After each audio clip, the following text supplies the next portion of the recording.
having endured months of lockdown all over the world now. So how have you been doing, Stephen, during this time?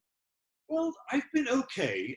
A pianist spends so much time alone with the piano practicing that a lot of my days have not changed. I go to my studio, I sit down, I practice, and then I leave. What has changed is what I do when I leave.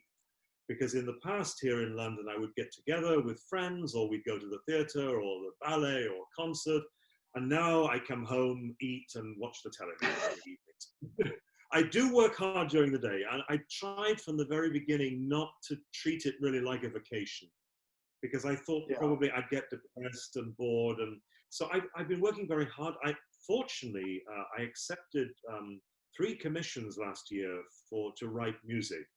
A string quartet, a song cycle for the Wigmore Hall and the Y in New York, and the test piece actually for the Van Cliburn competition next year that all the participants have to learn and play. Oh, And I have you're a year to writing write. Yeah. that. So after this, you might be getting a lot of emails from potential participants. No, they're all being very good. I'm open to bribes. No, I'm not, of course. But it's great. And speaking I've of had all Wigmore, this you time. mentioned, sorry, speaking of Wigmore, you mentioned you'll be playing there very soon. Yes, on Monday. It's going Okay. to be live on Radio 3, BBC Radio 3, and also they're streaming it live on their website. So yeah, Wigmore Hall has been closed, I think, for 2 months now, no concerts. And now this will be the first one, and they're doing a whole month, every day, all the weekdays. And Mitsuko is playing, and Angela Hewitt, and many different wonderful people are playing and singing there over the whole month of June. So yeah, I'm starting it 1st of June on Monday. Okay. Well, what I was also going to introduce about you was that besides being an incredibly busy performer on the stage and composing and writing, which we'll talk about later, you're also a professor at several renowned institutions. You're the visiting professor at the Royal Academy of Music in London, the International Chair of Piano Studies at Royal Northern College, Manchester, and also on the faculty of Juilliard. How did that come about?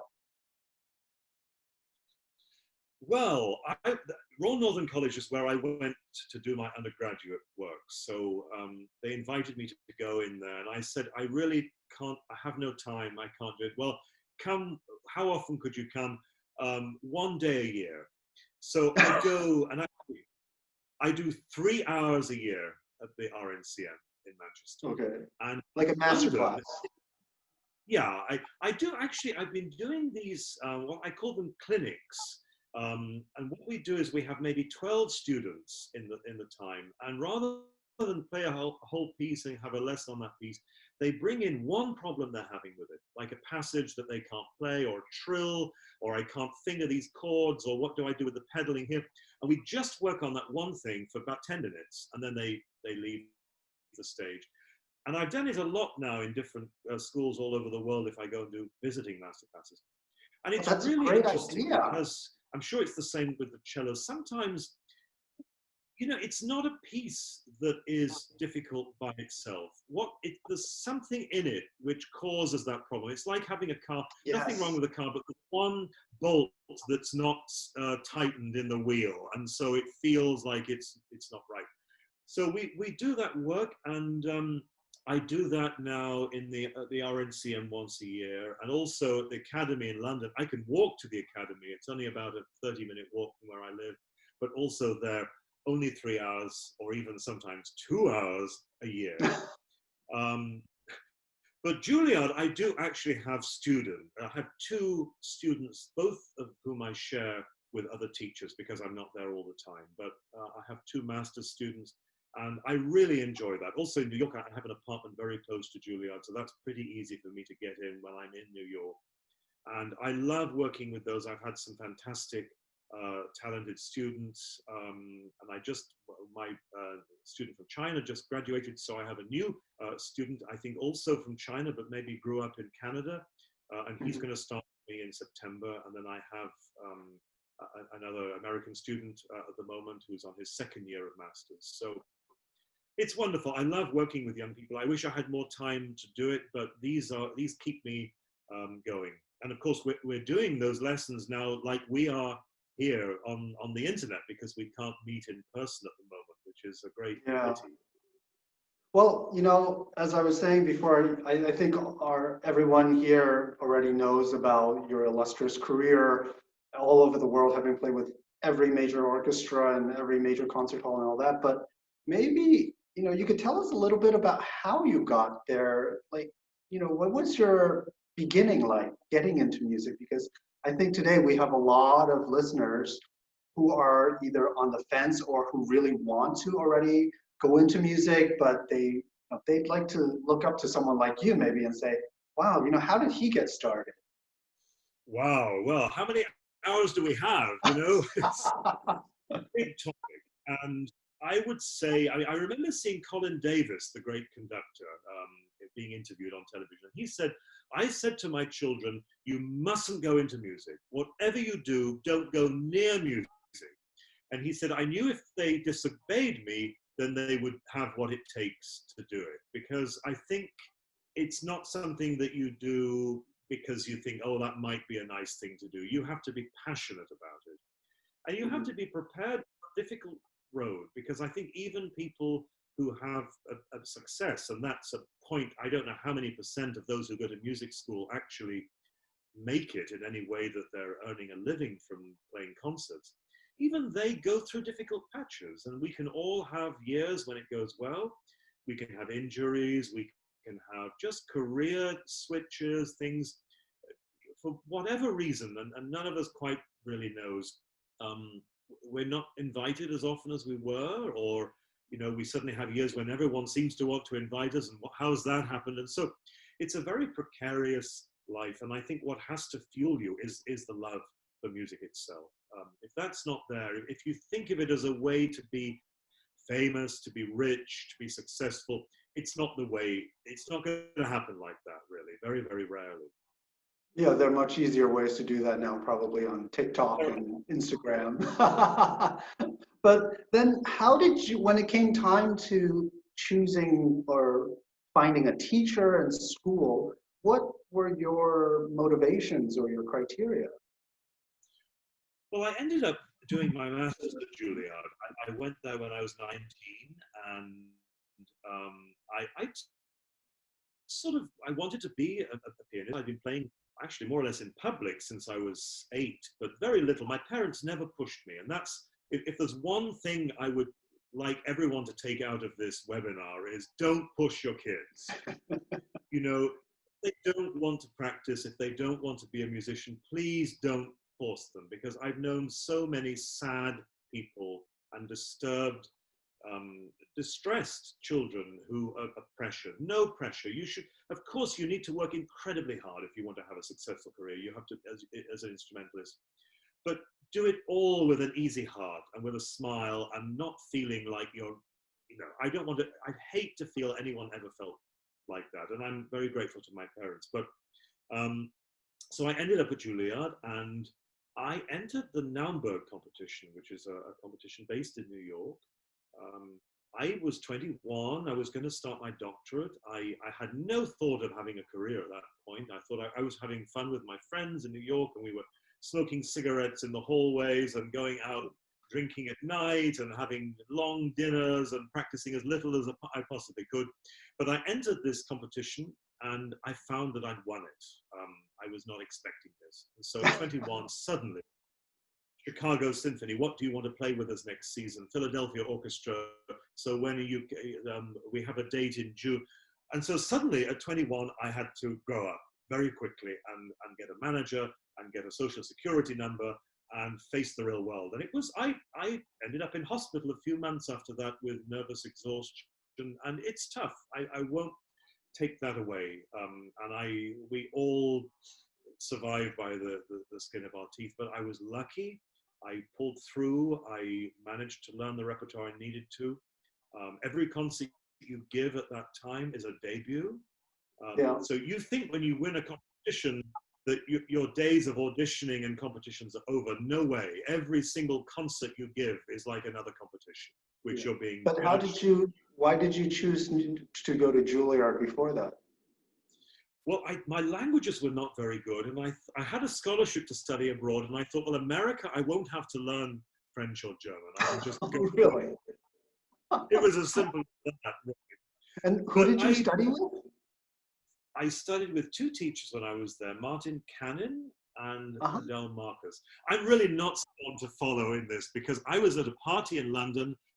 I was going to go to Juilliard. I didn't know any of the teachers, and I said to someone who seemed very self-confident, as many seasoned musicians can. I was just a little boy, you know, I was 18, I knew nothing about anything, and I said, so who is the best teacher in New York? He said, Martin Cannon, the best teacher in America.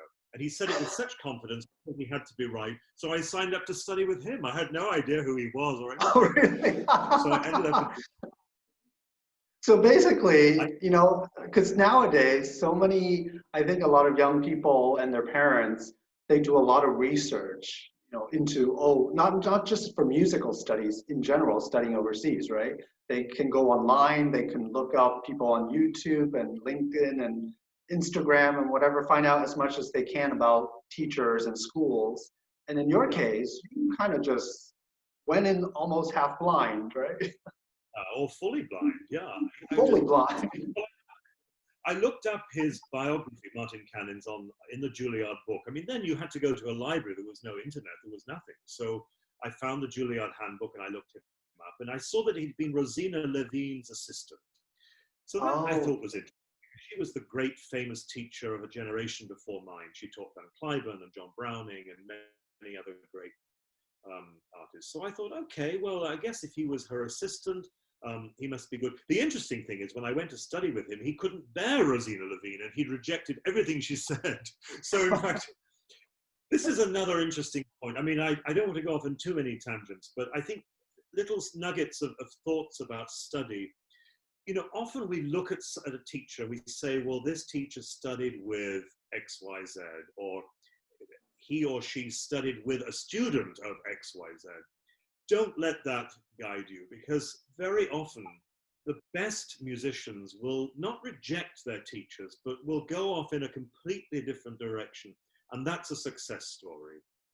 This non-success story is the one who listens to everything teacher says, plays everything teacher does, and then has no personality of their own. So actually you'll find very often that the best teachers, their students all sound different. And that's a good sign to me. So I'm just thinking of the greatest teacher I had really was Gordon Green, who was also Simon Rattle's teacher, John Ogden's teacher, many other people in England. And he was teaching from the 50s, 60s, 70s. I came to him as a little boy right at the end of his life. All his students sounded different. And his whole philosophy was to develop the personality of the student that he had. And that's everything that means a lot to me. I don't want someone to come into my studio and for me to shape them into something. I want to find out what makes them tick. You know, they may be shy, they may be a classicist, they may respond well to Mozart, Haydn, Beethoven, they may be a romantic, they may be a modernist, they may be very flashy, they may be very reserved. All of that has a place in the musical world, and I would want to find that and nurture that. And if a student, I mean, obviously at the very beginning, when someone's young, when they're 7, 8, 9, 10, there's a lot of sheer technical things that they have to learn. They have to learn how to hold their hands on the fingerboard or on the keyboard, and you can't say to them, well, you should do what you think is right, because that's crazy. They need to learn. But when they get to conservative level, you know, when they get to conservative level, if they can already play their instrument, yeah, this is the beginning. We want to push them away from the shore on this boat, but they have to do the steering themselves. You can't cling on to the boat you're pushing away and guide them all the way. So you need to give them tools to learn themselves, because that's in the end, we're our own teachers in the end. That's very interesting then, because you mentioned when you won the Naumburg, you were basically thrust into the limelight without much preparation for that kind of a career at that point. And yet you had to basically just go into it on your own. And you said you had encountered health problems because of the stress. and all that, but somehow, do you feel like that was also something that you have to constantly develop yourself, how to navigate this career? Or could you maybe even call up an old teacher and say, oh, do you have any advice or repertoire or suggestion? Well, after Martin Buchanan, I went to Adele Marcus as my second teacher at Juilliard. After the first year, I switched teachers. No, in fact, quite the reverse. I left Juilliard because Adele Marcus was being so destructive to me that I couldn't stay another hour in her studio. Everything I did, she said, no, that's all wrong, that's all wrong. And after winning the Naumburg, she said, oh, well, you weren't ready for this, and you're not ready for this now, and no, you need to study with me more. And I had a debut, Alice Tully Hall, and I was showing her the repertoire, and then she would change her mind about the repertoire every day, and it is making me crazy. So I just stepped right away, and I went back to the world of Gordon Green, of the freedom, of the confidence in myself, and so on. He was already dead by that point, but and I had to do it alone. And of course, friends give you advice. I think the one person musically that I learned the most from after leaving Juilliard was Robert Mann. He was the first violin of the String Quartet for 50 years. And he was actually the president of the Naumburg competition. And he'd heard me in the finals, and he phoned me up and he said, I'd like to play and record all the Beethoven sonatas with you, which was a wonderful experience. He played them with Manny Axe and he played them with Bronfman, but he wanted to record them with me, and little did he know I'd only played one of them before, so I had to learn 9 Beethoven sonatas in a week to go and play with him. And of course I wasn't ready, but I learned a tremendous amount working with him. And I think that between working with great conductors and working with other chamber musicians, that's where my learning process continued after I left school. But I think sorry, Trey. Yeah, sorry. No, I think what you're saying is actually very, very useful for a lot of young people, because personally also I realize that a lot of times when you go study at a certain school, it isn't necessarily just your teacher that you're learning from. It's the chamber music, right? It's the conductors or the even music history and theory that's available that you could also learn from. Of course, some people argue that takes away from my practicing and all that, but that's not the point, is it, really? We learn, I learned something incredibly valuable a few months ago from a dear friend. I was the best man at his wedding 25 years ago. Ronan O'Hora, he's the head of keyboard at the Guildhall School in London. And he's a dear friend, and we were having dinner, and he said something in the course of that dinner. He said, in fast music, you'll never play it too slowly. And that taught me something that I think is one of the most valuable things I've learned in the last 5 years. Now, that he said that it was one sentence after dinner in a restaurant in London. But you see, I thought, well, yeah, not only are we always still learning, but we can learn from the smallest things. We can go to someone's concert and hear them do something badly that teaches us something incredibly valuable about how not to do it. Or we can hear them do something wonderfully that does the same. I find in teaching, I learn as I'm teaching. Someone asks me how to get over a particular problem in a passage. I'm working through with it. I've never played that piece perhaps, and as we work on it, I'm learning then. So this is where we continue to learn after, and indeed when we're making recordings, I think, you know what it's like hearing the first edit of a record. You learn a lot from that, about things that you like about your playing and things that you don't like about your playing as you hear yourself. So ongoing processes. But Gordon had many things that, in fact, I wrote a chapter about him in my book that maybe we'll talk about a bit later. But oh yes, please.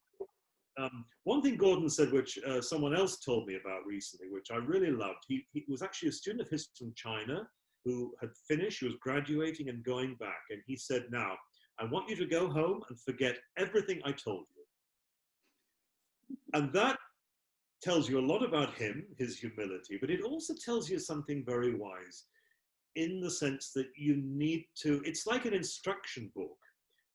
We all use machines that we need to read the instruction book. I mean, the computer I'm looking at you on now, but you can't, comes a point when you need to put the instruction book aside and work with the machine that's in front of you. You may make mistakes. I may disconnect you from this webinar by pushing the wrong button. But the fact is we have to work with those issues. We have to put aside the manuals. And I think the same is true with teaching and with do you find lessons. Do you find one of the harder things, actually, once you have done a lot of studying, especially, with world-class teachers, this whole process of forgetting or unlearning things, I think that's maybe even harder than learning something, isn't it? Because you've developed such a strong habit, some good, some bad, of making music a certain way. Yeah. And, that process of further developing, I guess you could also say, unlearning, that's definitely, it sounds like that's something you have to find yourself. Because as you said, your friend told his student, go home and forget it. It's not like he told him how to forget what he'd learned. He just said, okay, I'm done with you now. So you're on your own, but forget it. How do you do that? I think it's a lifelong process. I think it's important. I read once about a university lecturer, a famous American lecturer, who destroyed all his notes at the beginning of every new school year. Because what he didn't want to do was to go in and just repeat the lectures again and again and again, every time fresh. And I think this is something for us as performers. Of course, we learn a piece inside out. But when we walk out onto the stage, unless we're bringing something fresh to it for ourselves and for the audience, and not in a self-conscious way, not like we go out and say, now, how can I do this different from last time? That it's natural, that we begin with a white sheet of paper and we just start writing on that paper in a performance. I think this is the way to keep fresh. This is the way a career will last. I'm thinking of, the great old guys. I was just watching this morning, someone sent me a video of Claudio Arrau from the 1930s. And, in the 80s, he was still playing. So that's a 50-year career, reinventing himself, still busy, still people wanting to come and see him. It's fairly easy to have a career for a couple of years, but not so easy to have one for 50 years. And I think the only way we can do that, is by having something genuinely original to say, not self-conscious, because you can't invent a gimmick every year. There aren't enough gimmicks around. It has to come from inside. And speaking of saying something new, your book, I'd like to ask you a little bit about that. Do you have a copy by you? I have a copy, yeah. This is the English edition, which is Faber. I don't know whether you can see that. Rough Ideas by Stephen Hough. Rough Ideas. And then the American edition looks like this. Rough Ideas, same title. So the American edition came out just a month or so ago, and the English one last year. So can you tell us a little bit about it? Yeah, there are lots of little essays, mainly about music. The subtitle is Reflections on Music and More. So it's separated into different sections, all kinds of things about being on the road. I mean, there are hundreds of different titles. So I'm just looking here. So where are we? Classical music for everyone, getting rid of the interval. Can you be a musician and not write music? And then the next chapter, can you be a musician and not play or read music? And I argue that you can. I don't think you actually need to play or read Pavarotti, music. right? What's that?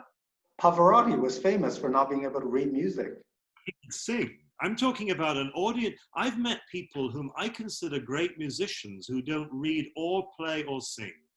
But I think their understanding of the essence of music as they listen to it makes them a musician. They respond in a way that is deeply artistically connected. So, and then there's some more controversial chapters. Gay pianists, can you tell? Should we politics out of concerts? Is there too much music in the world? And then I talk about recording, neurotic on stage, nervous on stage, what do you do on a concert, glorious wrong notes, how wonderful it can be to play wrong notes, Stanley Kubrick, and then on and on and on. I mean, many, many different chapters This about is great. music. I Don't Love Bach is one chapter, and there are 4 chapters on pedaling, which I think for pianists might be kind of interesting. So it's a mix of stuff that is actually very relevant to musicians at every level, but also to people who are just music lovers. And many chapters on different composers and on playing, recording Rachmaninoff concertos and Beethoven cadenzas and so on. So yeah. It sounds like actually a lot of these chapters touch on questions that our listeners have submitted. Perhaps I could go through a few of them with you. Yeah. First, I think we already talked a little bit about this. Someone asked, conservatory students seem to focus on having great technique.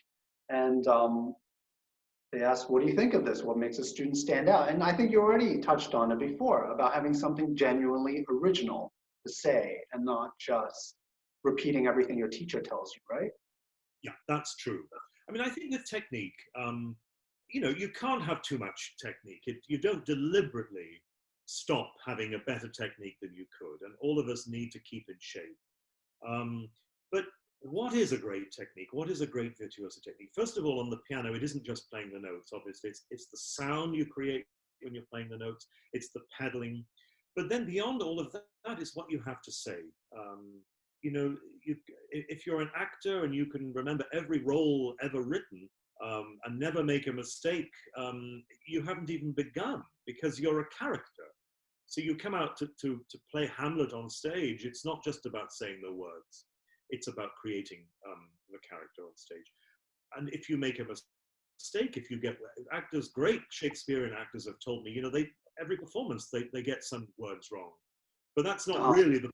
The point is that you're inhabiting that role. And I think the same for us. I think if I had to choose one pianist who for me is my favorite, if that's possible to say, it would be Alfred Cortot, who was the great Swiss-French pianist who died in the early 1960s. Cortot often played wrong notes. But in the recordings, right? In recordings, yeah. Well, I mean, they were all one takes on 78s. In those days, you couldn't splice. You just had to do a whole side in one go. But he gets right what really matters. He gets right, the important things.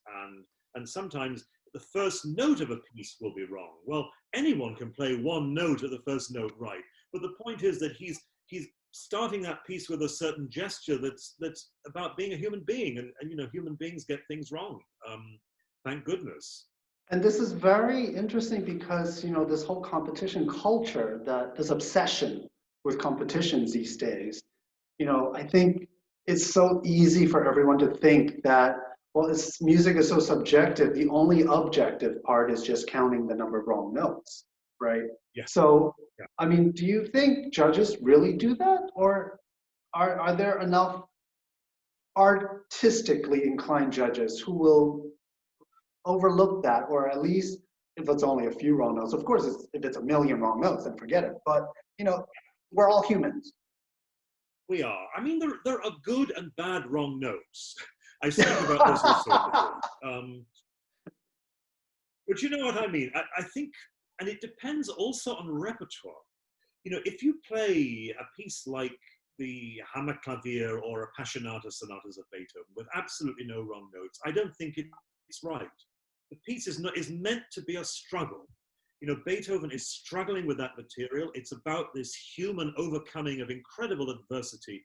And you don't do that just by riding along in a limousine. You're climbing up the mountain and you get your knees grazed when you're climbing a difficult mountain. I should warn our listeners, though. I don't think Mr. Stephen Hough is telling you to deliberately play wrong notes in those pieces. But if you happen to hit a few wrong notes, for him, that's okay. I think it's very important not to be thinking about not playing wrong notes as you're playing. You need to play. Exactly. And what I'm finding, I hear a lot of young people, and people send recordings to me to listen to, and I try and listen if I can to some. I hear anxiety in these recordings because I hear them tense about playing wrong notes. And so they're saying nothing. It's boring, it sounds stiff. If you're with your friend for dinner and the one thing you're thinking about is you don't want to say anything that offends him or her, you're going to have a pretty miserable conversation. We don't react like that with other human beings. You know what I mean? So Actually, sorry, speaking of being tense though, this is another hot topic that a lot of our listeners would like to ask you because, how do you deal with physically and also mentally, with all the nerves of going on stage or the pressure? Because I don't know, perhaps you don't feel any nerves when you go on stage, but most people do. And this is a very common question, obviously. And there is no answer, of course, but perhaps you could give a little insight into how you deal with it. Well, maybe I should do another plug for the book because there are many chapters on this very topic. But just to say a few things, I think first of all, you need to be 100%, 101% prepared.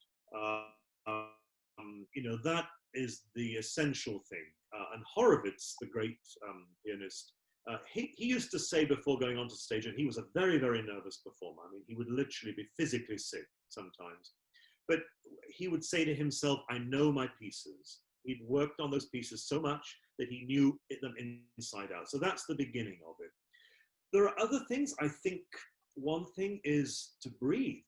I discovered not so long ago that when I was coming to a difficult passage or a passage that I was worried about, I would stop breathing. I would hold my breath. And that's a common human thing too. I think sometimes if we're nervous, we stop. So slow, deep breathing, focus on that. That's very important. And the other thing is, I think, is a broader human aspect. Actually, a performance is a tiny little event on our tiny little planet in this universe. It really, in the end, that concert 8 o'clock at night in Stuttgart doesn't really matter that much. And if it goes horribly wrong, well, you're going to feel badly about it. But really, in the bigger picture, it doesn't matter. And I think thinking like that can loosen us up and make us feel, well, another Having great a bigger perspective. Yeah. A big perspective. Also, the other one I really like is, I don't think there's any building that has existed for more than 500 years. I mean, and certainly not without changes and rebuilding and everything else. So think I'm playing in Carnegie Hall. This isn't going to be here in 500 years' time, probably, or at least something that maybe it will still have some presence. Will we still be around then as musicians playing? Again, in the bigger picture, nothing really matters so much. What was on the land I'm sitting on right now, what was here even 100 years ago? Well, not the house that I'm in now. And so all of these things, I think, can give us a bigger human perspective, really, that can help us not to be so nervous. We also have a lot of questions, of course, from our listeners about how to audition for professor, how to choose a school, and what kind of subjects even, and things like that. But I think, we already talked about a lot of this before, and when you mentioned that whether it's a performance or a competition or audition, the main thing is still you want to hear something unique in that person. Isn't that right? And you can tell in 10 seconds if someone is any good, I find. I mean, of course, usually things get confirmed as they play more. But I sat in on a number of auditions. One interesting example recently was a girl played for us at Juilliard, and she started playing, and she stopped. She got flustered and stopped in the middle and went back to the beginning again. Now, many people would have thought, well, that's my audition over. Absolutely not. I couldn't care less. If she'd started again and played beautifully, I would have said 100% yes if I thought she played well. I'm not looking for, it isn't the Olympics. If you're going to be in the Olympics, you can't, of course, if you're a javelin thrower and you drop it 2 feet in front of you, no, you're not going to get the gold. But music is not that. In fact, one of the things to me that's most precious about music, and something that we're discovering perhaps during this lockdown that we've all been through recently, is it expresses something of the vulnerability of being a human being. Human beings are not machines, we're not robots. We are vulnerable, we get depressed, we have difficulty, we fail, we make terrible mistakes, but all of this doesn't mean to say that life is a failure. And people can make terrible mistakes and get up from those and do the most wonderful things. And that's true in a performance, as it is true in life itself. So none of us should feel that particular thing. And I think this is something that in music is so important. We're dealing with incredible fragility. You think of a character like Schubert, one of the most human composers, I think, someone who died, in his early 30s. He died in a sense of this disease that was considered a disgrace at the time, syphilis. People looked down on you, and it was something that you were ashamed of. He was sick. He had a whole life ahead of him of music. He had all this talent, and then he knew he was going to die. And yet his music is still alive. And I think in that music, in the fragility and the failure on paper, in some ways, we find enormous comfort. And so, yeah, if you're looking for perfection, don't bother with music because it's not there. If you're looking for deep human connection, for compassion, for community, for all of those things which I think are treasurable, then yes, music is the place for you. Come in, we want you. Well, that's a great, great message, I think, to leave everyone with tonight. Well, tonight over there in Hong Kong and Asia. I think, I hear everything you're saying, and I absolutely agree with them, because whether it's an audition that so many of our listeners are perhaps preparing for, or a competition, because they are about to embark on a career or their studies, it's so easy really to forget why we are doing this, isn't it? Yeah. We get bogged down by all the details. Yeah, I should say, Trey, before I leave, because out of context of what I said earlier, I don't think that my experience of not caring who I went to study with is what I would suggest. If someone said, what do you think? So let me just, because I know that a lot of young people may be listening to this. I mean, I do think that research is very valuable. And I think the ideal would be to go and have a trial lesson with someone, see whether you click. Okay. So that's pretty normal, isn't it? To contact Yeah. a professor and say, can I have a lesson with you? Yeah, and I think that's a very wise thing, because it's a human relationship with a teacher. And if you're going for a 4-year course and planning 4 years of lessons with this teacher, you want to see, both of you want to see whether you're going to get on. So I think that's very important. I'd also say play pieces that you feel comfortable with. And this applies with a competition. It's a two-way thing, this. I think, if it's a piece that you've played a lot, the jury don't know that. So what's important is that they hear you at your best. But on the other hand, you need to be working always at new repertoire, because what I do see is students who play the same pieces year after year after year and never have anything new. Because if you win that competition, are you ready to go and play concerts?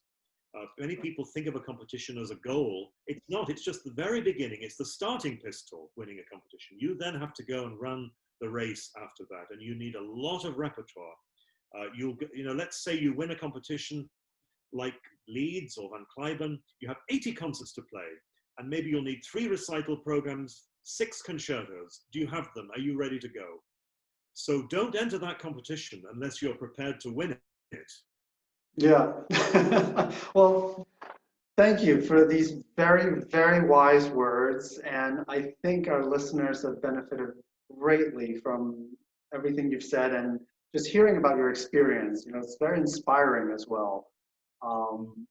So yeah, thank you again. And I hope, we'll see each other in person soon somewhere and get to hear you play, and perhaps have you play in Hong Kong for us sometime in the near future again. I was meant to be in China right now.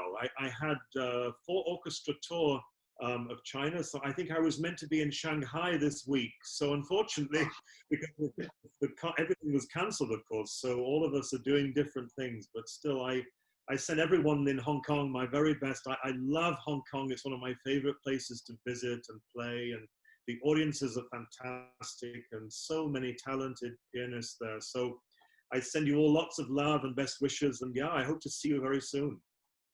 Thank you very much